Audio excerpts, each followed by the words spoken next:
Olá, vamos falar hoje sobre a programação neurolinguística e sua evolução, e principalmente a emersão da quarta geração da programação neurolinguística. Mas que diabos é a quarta geração da PNL? O que é isso? Né? Na verdade, quando se olha para trás o caminho que a PNL vem percorrendo e o tipo de técnicas, de processos que vem sendo desenvolvidos na programação neurolinguística, é possível distinguir algumas etapas específicas através das quais a PNL vem evoluindo, vem se construindo de uma maneira geral. Isso é uma coisa muito importante para que nós possamos processar o trabalho com pessoas e o entendimento disso. Porque quando você fala em programação neurolinguística, muitas pessoas ainda pensam em um período específico, em alguma coisa específica, e muitas vezes não sabem como a PNL hoje, que é uma psicologia, é uma psicoterapia reconhecida na Europa, nos Estados Unidos e outros lugares, vem ganhando tanto sucesso internacional e vem sendo tão consistente com uma série de coisas que vem acontecendo. Vamos começar primeiro definindo o que é uma técnica de programação neurolinguística, o que é isso. Vamos lembrar que programação neurolinguística tem a ver com três palavras, onde neuro tem a ver com cérebro e sistema nervoso, ou seja, tudo aquilo que se faz em PNL leva-se em consideração como funciona o cérebro, o sistema nervoso, os mecanismos neurológicos, toda a parte do hardware. Se você tem um computador, você tem o hardware, que são as placas, é a estrutura do computador, e você tem o software, que são os programas que rodam nesse hardware. Então você precisa de um bom hardware para que os softwares possam funcionar, ou seja, para que os programas funcionem no seu celular ou no seu computador, você precisa de um bom equipamento. Se o seu equipamento, ele estruturalmente ele apresenta problemas, eventualmente você vai experimentar uma série de dificuldades desses programas rodarem da maneira que eles precisariam rodar. Então é uma analogia bem interessante. Então, neuro tem a ver com hardware, com a estrutura, com a neurologia, com a fisiologia. Linguístico, de programação neurolinguística, tem a ver com linguística, tem a ver com significados criados. Eu reflito sobre as minhas experiências, o que eu vejo outros, ouço, sinto e concluo, eu estou deprimido. Ou seja, eu crio um significado linguístico para a minha experiência. Outras pessoas às vezes passam por coisas similares ou até piores, vamos dizer assim, e essas pessoas fecham um outro significado linguístico completamente diferente. Eu estou aprendendo, eu estou crescendo, eu estou sendo desafiado para responder com o meu melhor. E muitas vezes nós estamos falando da mesma coisa. Ou seja, linguístico tem a ver com significados linguísticos, tem a ver com o significado que eu atribuo para as coisas que acontecem comigo. E passa também pelo hardware, pelo neuro. E programação, que é uma das partes mais polêmicas, que pegou muito em mim há mais de 20 anos atrás, quando comecei a estudar esse tipo de coisa, que eu achei que tinha a ver com programar pessoa, não tem nada a ver com isso. Programação significa que enquanto eu estou num estado problemático ou limitante, eu repito padrões.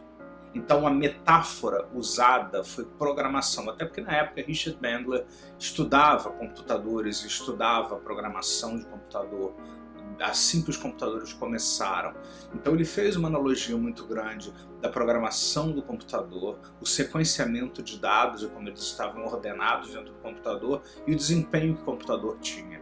A mesma coisa, gente, algumas pessoas sequenciam coisas que elas veem, ouvem, sentem, e depois nós vamos ver que sequenciam também crenças e uma série de outras coisas assim, e colocam as coisas numa determinada sequência. E essa sequência vai ajudar a determinar o tipo de experiência. E nós somos animais de repetição, tudo em nós nos leva a repetir aquilo o que nós já conhecemos. Então nós somos animais de repetição e tendemos a repetir coisas o tempo todo.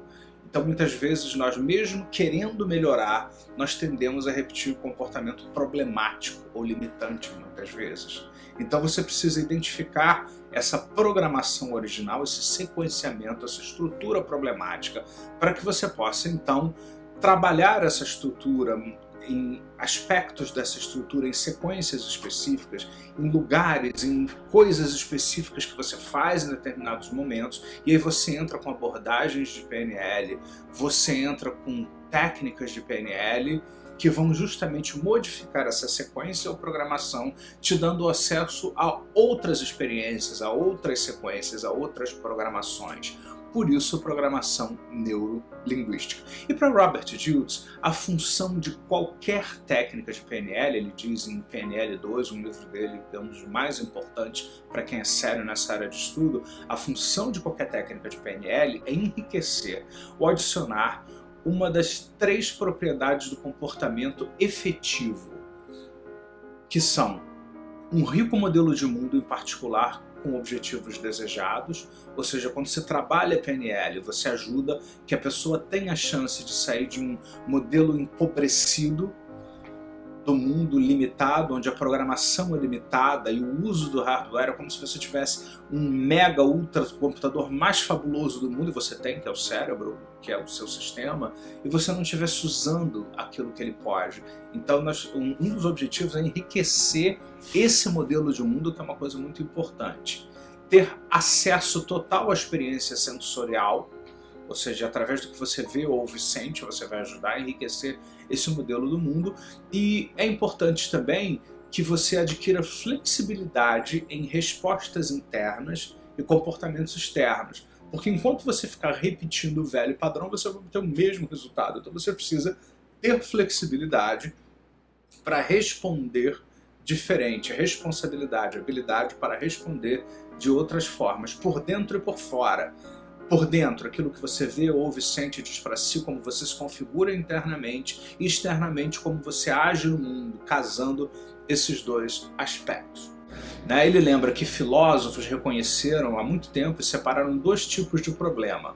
Um grupo tem a ver com o que as coisas são, o reconhecimento do que as coisas são, o que é uma pessoa e que tipo de mundo é esse que nós vivemos, o nome disso é ontologia. E outro grupo é sobre como nós sabemos as coisas e como nós sabemos como é esse mundo que nós vivemos. E o nome que se dá a isso na filosofia é epistemologia. PNL é uma forma de ser, ontologia, e uma forma de saber, epistemologia. Na essência, a PNL, enquanto ontologia, é um conjunto de pressupostos fundamentais sobre comunicação, mudança e interações por trás de comportamentos que nós produzimos. Então, no coração lá da PNL, enquanto epistemologia, está a modelagem, como um processo contínuo para expandir e enriquecer os nossos mapas de mundo, pela consciência, curiosidade e habilidade de sintetizar múltiplas perspectivas e descrições. Modelagem tem a ver com aquilo que nós fazemos. O programador neurolinguístico ele é um modelador, ele identifica padrões, e nós vamos ver que existem formas diferentes de fazer isso, para que as pessoas possam ter inúmeras possibilidades. Então o PNL não tem a ver com o conteúdo das experiências subjetivas, como muitas psicoterapias que estão muito preocupadas com a causa, com os porquês. As coisas estão acontecendo. Tem muito mais a ver com a maneira através da qual essas experiências são estudadas e representadas. Essa é a essência da epistemologia da PNL. Por exemplo, enquanto em muitas terapias conhecidas, quando uma pessoa está deprimida, o terapeuta ele quer saber por que a pessoa está deprimida e tenta definir qual é a causa da depressão, a PNL não é que ela não queira saber a causa, a gente pode até saber a causa, mas não é o mais importante. Porque a gente vê que muitas pessoas sabem a causa de seus problemas e isso não é suficiente para que elas mudem. Na verdade, a PNL tem muito mais sucesso quando ela pergunta para a pessoa como você fica deprimida. O que você faz quando você fica deprimido? A pessoa diz, primeiro eu digo para mim mesmo, nada dá certo para mim, depois eu me lembro de tudo aquilo que deu errado e me sinto mal com isso. E aí imagino um futuro onde tudo vai dar errado de novo e me fico pior ainda. Então, na verdade, mais do que saber quando começou e onde que é a origem disso, que também pode ser trabalhado em alguns aspectos da PNL, com algumas técnicas, principalmente no SCORE e outras coisas assim do Dilts, nós vamos ver que é muito importante você entender como a pessoa configura isso, como é que ela faz isso. Foi exatamente assim que a PNL começou. Quando a PNL começou, Richard Bandler e John Grinder, eles modelaram grandes terapeutas como Virginia Satir, Milton Erickson, Fritz Perls, depois alguns outros, e eles não estavam muito interessados em saber por que eles faziam o que eles faziam, qual é a explicação teórica ou linha psicológica que estava por trás. Eles passaram a se perguntar o que essas pessoas estavam fazendo, como elas faziam, de que forma, em qual sequência que gerava os resultados que estavam sendo gerados. E eles começaram a modelar o que essas pessoas estavam fazendo e começaram a produzir resultados muito similares ao que essas pessoas estavam produzindo. E às vezes até alguns maiores ainda, principalmente quando se junta tudo isso de várias fontes e se usa para se trabalhar uma pessoa especificamente. Então essa é uma característica bem específica da PNL. Mais do que os porquês e as causas, a PNL se preocupa muito mais com a estrutura, com a programação, com o sequenciamento, com a aprendizagem original feita que a pessoa repete, repete, repete.